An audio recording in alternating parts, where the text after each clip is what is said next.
Welcome back to the channel. It's been a while, it's been a few months. Apologies for that, but it's been pretty crazy, as I'm sure it has been for everybody else. But yeah, I thought today I'd do a quick video, do some video editing. I've been having a lot of requests recently, so we'll go through an image from start to finish. And yeah, at the end there's a print giveaway, so that's exciting. So stay tuned for that. But first, whilst we're speaking about new things, let's see my new intro. Let me know what you think. Let's run it.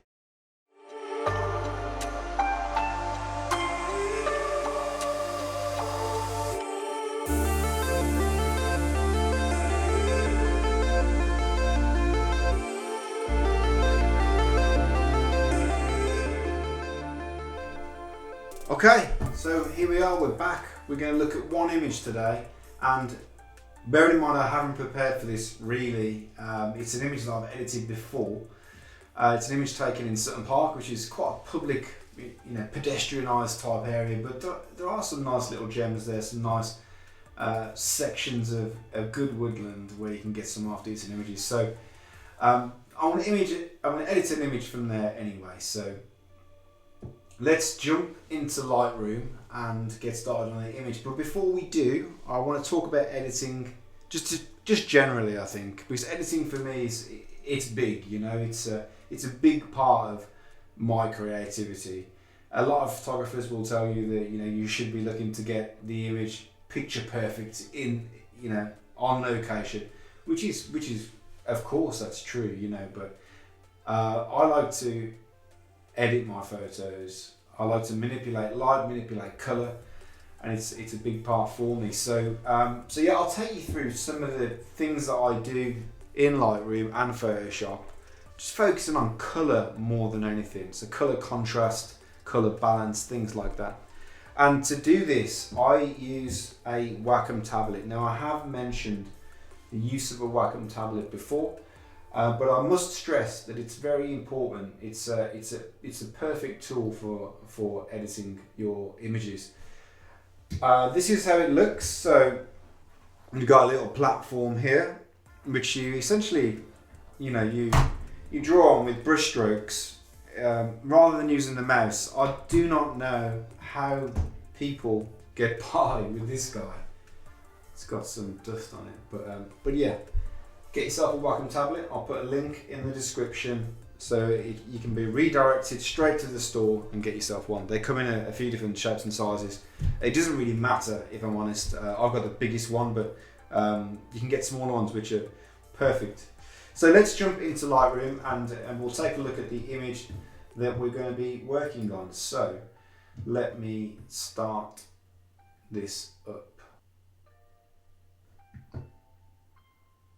Okay, so this is the image that we're going to be working with. Now, as I said before, I have edited this photo before, so this was with a few small edits in Lightroom. But this is the finished result, as you can see here. Now, I know that you may think, well, that looks nothing like the raw image. Well, no, it doesn't. But the white balance was on warm, I think, at that stage. But it was a really cold, crisp, kind of moody morning, so I really wanted to portray that in my image, and that's what I've done here. So I've used cool kind of tones in the highlight areas, and I've added a bit more of an autumn feel. Now the leaves on the trees were not completely orangey red and everything else. There was a little bit of green left, but it was turning at this stage, turning into autumn. This was taken a while back now. So I've just enhanced that really. So let's go back to the original image here, and we'll take a look at some of the adjustments that I've done in Lightroom. So as you can see on the right hand side, I've dropped the highlights, increased the shadows. I've left the whites where they are because it is quite bright in the top right hand corner here. And I've reduced the blacks a little bit just to smoothen it out a little bit. Let's see what else I've done. And nothing on the tone curve, nothing in HSL. I typically use Lightroom for basic edits just to start a new platform for Photoshop. I have added sharpness here. And that's it really. So let's open this up in Photoshop. So right click, edit in Adobe Photoshop. Okay, so here we are in Adobe Photoshop. So first of all, let's duplicate the layer just to work from a fresh copy of the image so that we've got the original one just below here. Right, now what I would typically do here is I would work with color balance to start with. So there's a few options that we've got up here. In fact, there's quite a few options, but the ones that I typically work with are color balance, selective color, and occasionally the hue saturation sliders. So I'm going to try and replicate the original image that I edited, but I may change it slightly as it's going to be difficult for me to do precisely what I did before. But let's start with color balance. Now, immediately, these tones in the highlights or midtones that are coming through, the light rays which are coming through, I do want to make those cool. So let's select midtones here on the drop down. So we've got midtones, shadows, and highlights. So let's start with midtones. Let's just drop the cyan slightly here. Okay, and then let's just increase the blue slightly here. Now immediately you can see that this is global, this is across the image, which is not what we want. So what I'm going to do is, I'm going to use luminosity masks to target the areas where I want this coolness to be affected. So on the right hand side you can see that we've got a white clear mask. So white reveals, black conceals. And at the moment it's a global edit, but we only want it in the highlight areas and in the midtone areas. So I'm going to use luminosity masks. Now I use a program by Jimmy McIntyre called Raya Pro. It's a really easy application to use. There are others. There's one called Lumenza, I believe, which is also quite good. But this is just a really good way of, applying precise edits to your images. I would definitely recommend taking a look. So what I'm going to do here is I'm going to click on the highlights button because that's where I want this effect to be applied. Now immediately it's taking quite a lot of the colour out. So we're going to adjust the layer mask here. So as you can see, we've got a black and white image. Now whatever's black is being covered up, anything that's grey is slightly being covered up, and anything that's white will be showing through. So we've added those cool tones. So I want to increase the highlights section on this layer mask. So let's just have a mess around with this a little bit. Okay, so let's bring the whites up even more. Then let's drop our shadows down just so that we're not affecting those shadows too much. That looks good. Okay, so let's press OK. Now, when I turn this on and off, you should be able to see a difference. So let's turn it off. So you'll notice in the middle here where it's quite warm. And then I'll turn it back on. We've added that coolness. Now, it is only a slight edit, but small edits, they build up and eventually you get somewhere that you're happy with. So that's colour balance. Now we can always do another colour balance for our shadows if needs be, or we can play around with our highlights to make it even more precise and really bring in a cooler tone if we want. We can do something like that. Options are endless. That looks quite nice actually. Let's just try our highlights here. Let's add those to the highlights. Press OK. So we turn that off. So yeah, if you want to make a really cool kind of feel, that's a good way of doing it. But I must stress that the use of luminosity masks is extremely important, because you get to choose in the image where you want the application to affect. So I'm going to delete this anyway. That's a little bit too much for me. I'm going to leave it at this cooler tone here. Maybe even just slightly enhance that a little bit there. Okay. And then what we're going to do next. Okay, so let's select the selected color tab. Now on here we can choose and alter any color within the image using the cyan, magenta, yellow and black tabs here. So let's select the yellow tab because there's quite a lot of yellow here. We've got yellow in the leaves, yellow in the ferns here. So let's have a mess around with those. Let's drop the blues in those. bring out some of those reds. Let's increase the magentas. That looks quite nice also. Let's decrease the yellow, make the reds pop even more. We've still got some green over here, and I reckon that's either going to be in the blue or the green. So let's go into the greens first. Let's drop the yellow, increase the magenta, drop the cyan. Okay, that's looking good. We'll go to our reds and increase the magenta, increase the yellow a little bit. Okay. Now, as you can see, we're starting to create a feel to the image. Let's go with the cyans. Drop those. See if we drop those, and that's another way, another type of image that we can do. We can whack them all the way up if you want. It doesn't look too bad. Take the yellow out. Actually, that doesn't look too bad at all. Let's take the yellow out. So these are all tools that you can use to really, really dramatically change your images. You can do all kinds of things. Create any mood you want, because I know when you get home sometimes and you look at your raw files, you look at them and you think, oh, that really doesn't capture the mood that I was experiencing at the time, or the light. Now, we can mess around with white balance in camera, but it doesn't really matter because we can bring everything back in post. So this is what I do. Now let's just group what we've done together so far and see what changes have been made. So we'll group those. Let's turn it on and off and see what it looks like. So off, that was original, and then on. So we've created a really nice atmospheric mood. Yes, okay, we've increased the autumnal colours probably a little bit more than they were in the scene, but it's artistic license at the end of the day. As long as you don't push it too far, in my opinion, then it's fine. So yeah, that's where we are at the moment.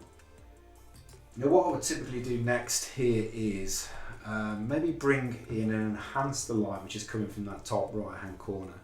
So we're going to create a new layer, change it to soft light. We're going to grab our brush tool and we're going to select a colour from the image. So we'll just put the eyedropper here. It's blue tones, a little bit high. Let's go up there. Just grab the Wacom tablet pen. Opacity will come down to, let's go down to about 18, and we'll just paint in some additional light from the top right hand corner just to enhance what we already have. Okay, something like that. Now this is another global edition, it's across, it's affecting all of our shadows here. It really doesn't look natural at all. So the way in which we get around that is we're going to get a mask. We're going to click on highlights because we only want the highlights to be affected.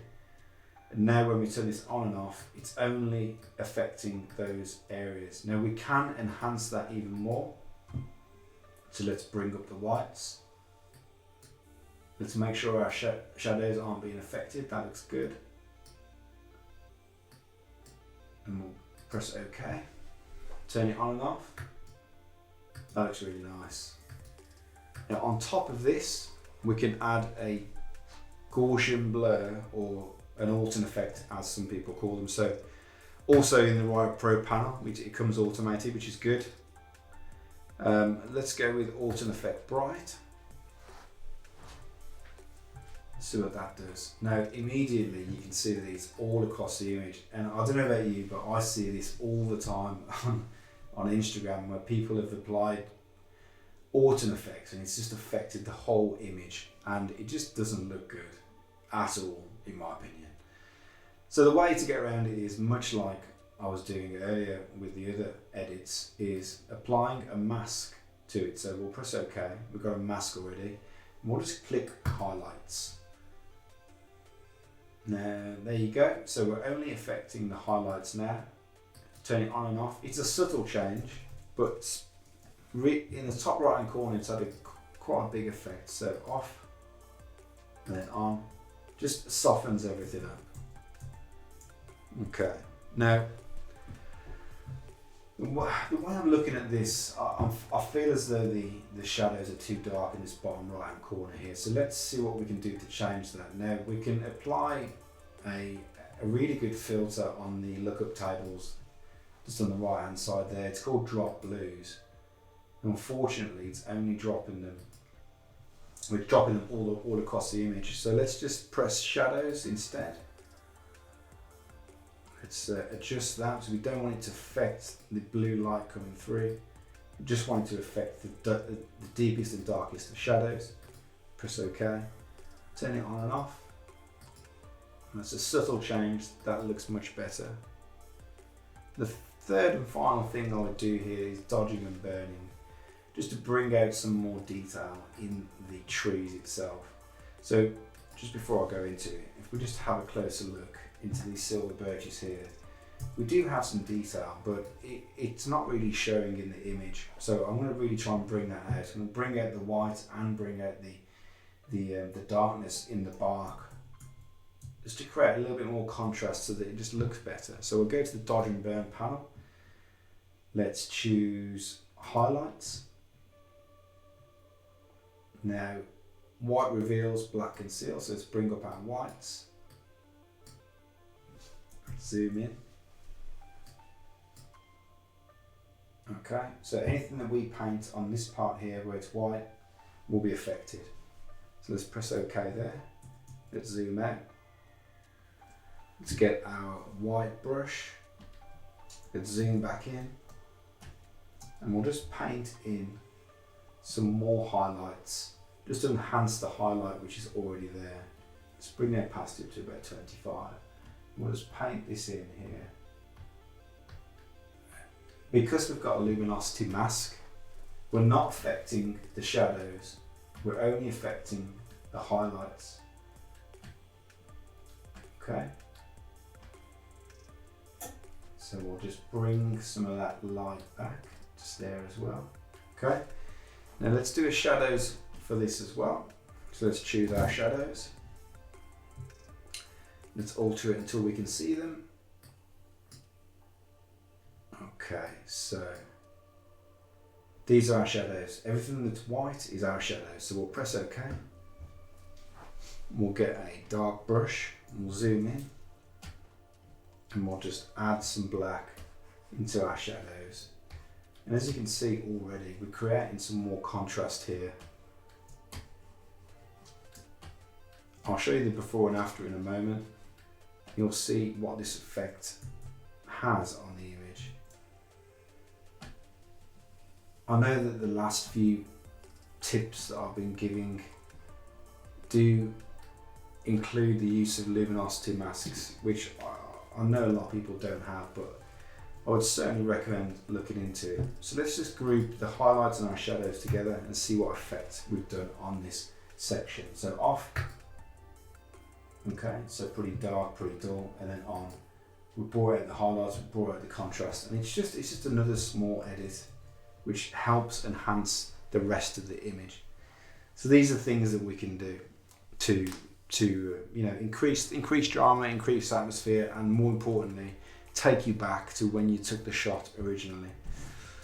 So yeah, hopefully that's been helpful for you. I will be doing some more videos because I know I have rushed through that quite quickly.